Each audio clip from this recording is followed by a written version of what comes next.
তুমিও যদি কোনো সরকারি বা বেসরকারি স্কলারশিপে আবেদন করতে চাও, এই ভিডিওটা তোমার জন্য খুব জরুরি। কারণ এই ভিডিওতে আমরা 5টা মোস্ট ইম্পর্টেন্ট ডকুমেন্টের কথা বলবো, সেগুলো যদি তোমার কাছে না থাকে তুমি কোনো স্কলারশিপেই আবেদন করতে পারবে না। তাই যদি মাধ্যমিক উচ্চ মাধ্যমিক পাস করে থাকো কিংবা কলেজের মধ্যে থাকো, প্রাইভেট সরকারি বিভিন্ন স্কলারশিপে আবেদন করতে চাও, অবশ্যই ভিডিওটা শেষ পর্যন্ত দেখবে এবং যেই ডকুমেন্টগুলো তোমাদের নেই সেগুলো অবশ্যই সময়ের মধ্যে দিয়ে বানিয়ে নিজের কাছে রাখার চেষ্টা করবে।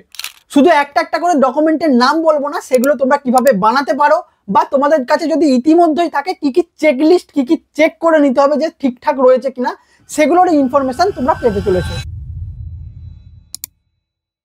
সবার প্রথমেই যে মোস্ট ইম্পর্টেন্ট ডকুমেন্ট বলবো সেটা হচ্ছে ব্যাংক অ্যাকাউন্ট। দেখো, স্কলারশিপ মানেই টাকা পয়সার ব্যাপার, ফিনান্সিয়াল ব্যাপার, তাই ব্যাংক অ্যাকাউন্টে কোনো রকম সমস্যা থাকা চলবে না।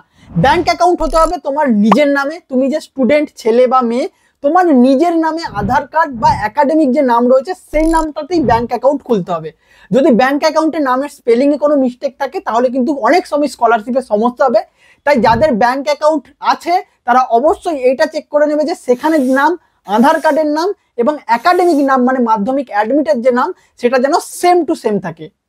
সেকেন্ড যেটা, যে তোমাদের ব্যাংক অ্যাকাউন্টটা অবশ্যই আধারের সাথে লিঙ্ক থাকতে হবে এবং যাতে আধার সিডিং ট্রান্সফার অর্থাৎ আধার কার্ডের মাধ্যমে যে টাকা ঢোকার প্রক্রিয়া হয় সেখানে কোনো না সমস্যা হয়।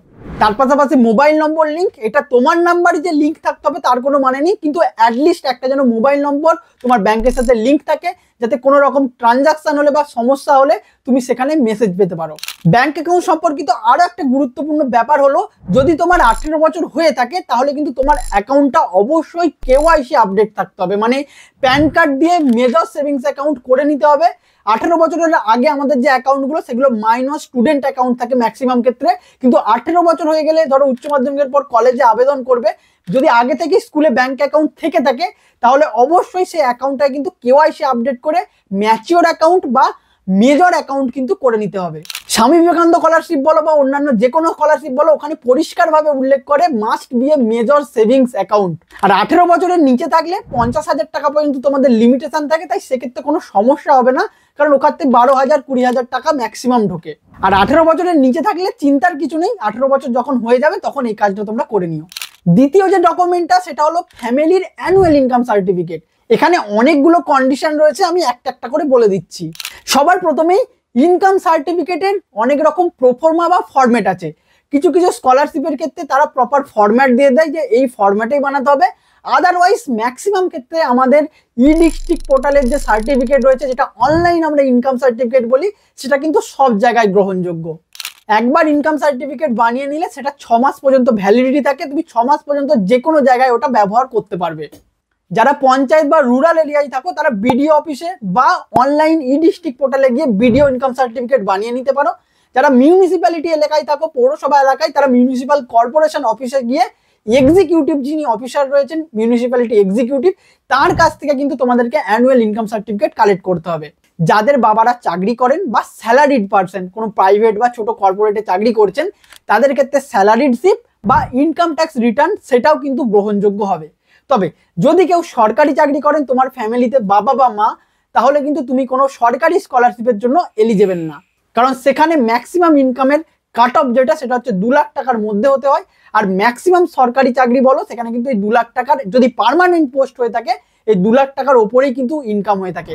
আর যদি কন্ট্রাকচুয়াল কোনো কর্মী হয়ে থাকেন তোমার বাবা বা মা যিনি ফ্যামিলির আর্নিং মেম্বার, তাহলে কিন্তু তোমার যে প্রপার পে স্লিপ সেটা হয়তো থাকবে না।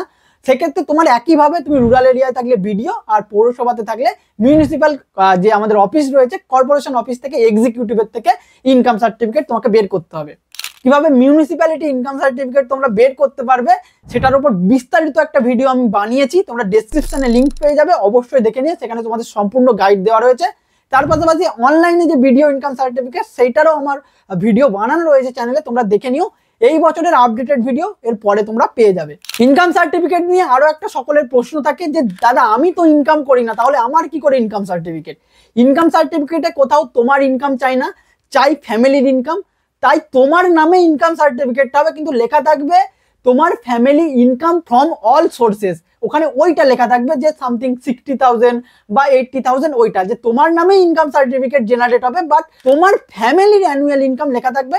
সব প্রোফর্মা বা ফরম্যাটে সেটা করে দেওয়া থাকে, তাই চিন্তা করার কারণ নেই। তৃতীয় যে গুরুত্বপূর্ণ ডকুমেন্টটা সেটা হলো তোমার ইমেল আইডি এবং একটা মোবাইল নাম্বার। হ্যাঁ, ইমেল আইডিটা তোমরা যথেষ্ট সিরিয়াস ভাবে নেবে। একটা বৈধ ইমেল আইডি যেটার আইডি পাসওয়ার্ড সবকিছু ঠিকঠাক রয়েছে সেটাকে কিন্তু সব জায়গায় ব্যবহার করবে। এই নয় যে আজ ইমেল আইডিটা দিলে কাল আবার ডিলিট করে দিলে বা অ্যাক্সেস চলে গেল, সেটা হলে কিন্তু বড় সমস্যায় পড়বে। কারণ আজকের দিনে স্কলারশিপের অ্যাপ্লিকেশনের ওটিপি ঢোকা থেকে পরবর্তীকালে ভেরিফিকেশন, অ্যাপ্রুভাল এবং স্ট্যাটাস চেক থেকে পরবর্তীকালে টাকা ঢোকা, সব কিছুতে ইমেল আইডিটা যথেষ্ট গুরুত্বপূর্ণ। মোবাইলে অপশনাল ভাবে SMS আসে, কখনো আসে না, কিন্তু ইমেল আইডিটা যথেষ্ট গুরুত্বপূর্ণ। এবং সবচেয়ে বড় কথা, তোমাদের যদি কোনো রকম সমস্যা হয় স্কলারশিপ সংক্রান্ত, তোমরা হেল্প ডেস্কে যে কন্ট্যাক্ট করবে বা অফিসিয়াল কোনো মেল করবে, সেটাও কিন্তু ইমেল আইডির থ্রুতেই করবে এবং সেটা যেন সেম ইমেল আইডি হয়ে থাকে। তাই ইমেল আইডি এবং মোবাইল নম্বর এটাকে কিন্তু খুব ভালোভাবে আগে থেকে রেডি করে রেখো। তোমাদের যদি ইমেল আইডি ইতিমধ্যেই থেকে থাকে, সেখানে এই সম্পর্কিত যেমন 2 ফ্যাক্টর অথেন্টিকেশন, আদার যে সিকিউরিটির ব্যাপারগুলো থাকে সেগুলো কিন্তু দেখে নিও। 4 নম্বরে যে গুরুত্বপূর্ণ ডকুমেন্টটা আছে সেটা হলো তোমার লাস্ট এক্সাম পাসের মার্কশিট। হ্যাঁ, তুমি যদি মাধ্যমিক পাস করে 11-এ থাকো তাহলে তোমার মাধ্যমিকের মার্কশিট, যদি তুমি উচ্চ মাধ্যমিকের পর কলেজে অ্যাডমিশন নিচ্ছ তাহলে কলেজের মার্কশিট, কলেজের পরে পোস্ট গ্রাজুয়েশন করছো তাহলে কলেজের যে ডিজিপিএ বা ডিগ্রি গেট সার্টিফিকেট হয় বা সমস্ত সেমিস্টারের মার্কশিট, এগুলো কিন্তু খুব খুব ভাইটাল। তোমাদের কাজ হবে অবশ্যই 1 কপি জেরক্স করে অ্যাটেস্টেড করিয়ে নেওয়া প্রিন্সিপালের কাছ থেকে, কারণ কখনো কখনো অ্যাটেস্টেড কপি আপলোড করতে বলা হয় আর ম্যাক্সিমাম ক্ষেত্রে তবে অরিজিনাল কপি আপলোড করতে বলা হয়। তাই এইটা কিন্তু যথেষ্ট গুরুত্বপূর্ণ একটা ডকুমেন্ট, তোমরা আগে থেকে এগুলো কিন্তু করে রেখো। 5 নম্বরে যে ডকুমেন্টটা বলবো সেটা হচ্ছে অ্যাডমিশন রিসিপ্ট বা ফি পেমেন্টের রিসিপ্ট, যার অর্থ তুমি যে তোমার কারেন্ট কোর্সে পড়াশোনা করছো, অ্যাডমিশন নিয়েছো অ্যাজ এ রেগুলার ক্যান্ডিডেট, সেটা প্রমাণ করে। কোথাও ফিজ পেমেন্ট রিসিপ্ট দিলেও হয়ে যায়, ফিজ পেমেন্ট করছো মানে কি তুমি ওটা পড়াশোনা করছো তাই অ্যাডমিশন ফি পেমেন্ট করছো বা tuition fee, semester fee payment করছো। আদারওয়াইজ তুমি ধরো অ্যাডমিশনের কোনো প্রমাণ দিতে পারলে, এবার অ্যাডমিশন তো আর এরকম সবসময় প্রফেশনাল হয় না। কলেজের ক্ষেত্রে তুমি অ্যাডমিশনের স্লিপ পাবে যেহেতু অনলাইন পোর্টালে অ্যাডমিশন হচ্ছে, কিন্তু স্কুলের ক্ষেত্রে তো এগুলো হয় না। তাই সব থেকে বলা হয় ফি পেমেন্টের রিসিপ্টটা কিন্তু অ্যাডমিশন প্রুফ হিসাবে সব জায়গায় ভ্যালিড।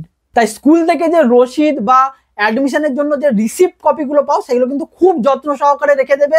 যে কোনো জায়গায় একাডেমিক প্রুফ হিসাবে কিন্তু ওগুলো লাগবে এবং সমস্ত সরকারি স্কলারশিপে ওগুলো বাধ্যতামূলকভাবে আপলোড করতে হয়। লাস্টে তোমাদের জন্য থাকছে কিছু বোনাস ডকুমেন্ট, যেমন তোমার পাসপোর্ট সাইজ ফটোগ্রাফ, তোমার সিগনেচার। এই দুটো কিন্তু তোমাদের সকলের থাকে, এগুলো আলাদা করে বানাতে হয় না। একটা সাদা খাতায় সময় নিয়ে ভালো করে সইটা করে নেবে, দেন ছবি তুলে রেখে দেবে। আর পাসপোর্ট ছবি তো সবারই থাকে, ওইটাও ভালো করে ছবি তুলে স্ক্যান করে রেখে দেবে। এগুলো কিন্তু যে কোনো স্কলারশিপের ক্ষেত্রে তোমাকে অনলাইনে আপলোড করতে হয়, আর যদি অফলাইন ফর্ম ফিল আপ হয় তাহলে সেগুলো পেস্ট করতে হয়। তো বিভিন্ন জায়গায় বিভিন্ন, অনলাইন হলে আপলোড করতে হবে, অফলাইন হলে সেই ফর্মে তোমাকে পেস্ট করে সই করতে হবে। তাই যাদের পাসপোর্ট ছবি তোলা নেই তারা অবশ্যই মোটামুটি 10-15টা পাসপোর্ট ছবি তুলে নিও, রিসেন্ট পাসপোর্ট ছবি কালার, আর সিগনেচারটা তো যে কোনো সময় তুমি করে নিতে পারবে। তো এই ছিল তোমাদের জন্য 5টা মোস্ট ইম্পর্টেন্ট ডকুমেন্ট যেগুলো তোমাদের স্কলারশিপ আবেদনে লাগবেই। তোমাদের কাছে কটা ডকুমেন্ট রেডি আছে অবশ্যই কমেন্টে জানাতে ভুলো না। তার পাশাপাশি স্কলারশিপ সংক্রান্ত কোনো সমস্যা থাকলে সেটাও জানাও, যেটার উপর আমি নেক্সট ভিডিও বানিয়ে দেবো। স্কলারশিপ সংক্রান্ত লেটেস্ট সমস্ত আপডেট পেতে আমাদের চ্যানেলটাকে সাবস্ক্রাইব করে নাও। তার পাশাপাশি আমাদের এডুটিপস অ্যাপ গুগল প্লে স্টোরে পেয়ে যাবে, যেখানে তোমরা স্কলারশিপ, তার পাশাপাশি জবের আপডেট, এক্সামের আপডেট, বিভিন্ন কেরিয়ারমূলক তথ্য, তার পাশাপাশি এক্সাম প্রিপারেশন, সব কিছুর জন্য অল ইন ওয়ান একটা অ্যাপ, লিঙ্ক ডেসক্রিপশনে পেয়ে যাবে বা প্লে স্টোরে গিয়ে ডাউনলোড করে নিও। ইতিমধ্যেই 50,000 ছাত্রছাত্রী সেটা ডাউনলোড করে নিয়েছে। আর হ্যাঁ, হোয়াটসঅ্যাপ, টেলিগ্রাম, ইনস্টাগ্রাম সব জায়গায় আমাদের সাথে জয়েন করে যাও, কারণ সমস্ত লেটেস্ট আপডেট সব তথ্য কিন্তু আমরা এখন ওখানে শেয়ার করি। ইতিমধ্যেই প্রায় 40,000, 20,000 এবং 5,000-এরও বেশি ছাত্রছাত্রী বিভিন্ন প্ল্যাটফর্মে আমাদের সাথে যুক্ত আছে। জয়েন করে থাকলে অন্যান্য বন্ধুদের শেয়ার করে দাও যাতে তারা জয়েন করে যায়, আর জয়েন না করে থাকলে সবকিছু রিসোর্সের লিঙ্ক ডেসক্রিপশনে থাকবে। অন্যান্য স্কলারশিপের আপডেট, তথ্য সবকিছু চ্যানেলে টাইম টু টাইম আসতে থাকবে। তোমাদের চিন্তার কিছু কারণ নেই, এডুটিপস আছে তোমাদের একাডেমিকের পাওয়ার বুস্টার। তোমাদের পড়াশোনা, একাডেমিক, স্কলারশিপ কোনো সমস্যা হবে না। দেখা হচ্ছে পরবর্তী এরকমই মোস্ট ইম্পর্টেন্ট ভিডিওতে। Thanks for watching and all the best for your future.